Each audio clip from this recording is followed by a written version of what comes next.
మొన్నటికి మొన్న అఖండ 2 బాలయ్య మీద ఏడ్చాము. మా ఏడుపుల పుణ్యమా అని ఆ సినిమా దొబ్బినది. సనాతన ధర్మం, హిందుత్వం గురించి అంత చక్కగా సినిమా తీస్తే మీ చెత్త బ్యాచ్ టార్గెట్ చేస్తారా? Balayya cinema out. ఇప్పుడు మేము బుస్సుమని లేవడానికి కారణమేమిటో తెలుసా? మీ సినిమా దగ్గరలో ఉన్నది. జై చూసావా ఎంత రఫ్ గా ఉందో? రఫ్ ఆడిచ్చేస్తా ఎవరుకురావా? మీరు ఏమైనా ఆడించండి, మీ సినిమాను మాత్రం ఆడించకుండా ఉండడమే మా సైకో బ్యాచ్ పని. మీ సైకో నాయకుడు మీకు చెప్పేది ఇవేనా? రాజకీయ విభేదాలు ఉంటే వాటిని సినిమా పైన చూపిస్తారా?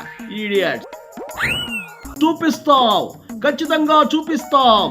మీరంతా ఏజ్ అయిపోయిన సరుకు అని మిమ్మల్ని విపరీతంగా ట్రోల్స్ చేయించి మీ ఇమేజ్ ను డ్యామేజ్ చేస్తాం. మీరు ఎన్ని కుట్రలు చేసినా సినిమాలో విషయం ఉంటే దాన్ని ఎవడో ఆపలేడు. సినిమాలో విషయం ఉన్నా మా వాళ్లతో విష ప్రచారం చేయిస్తాం. ముసలోళ్ళకి దసరా పండుగ అని మీ సీనియర్ హీరోలను ఎగతాళి చేయిస్తాం. మా వెంకీ పోయిన సంక్రాంతికి 300 కోట్లు పైనే కొల్లగొట్టాడు. ముసలోళ్ళు అంటున్నావు, నువ్వేదో కుర్రోళ్ళ మాట్లాడకు, నీ బాక్స్ బద్దలైపోద్దియా.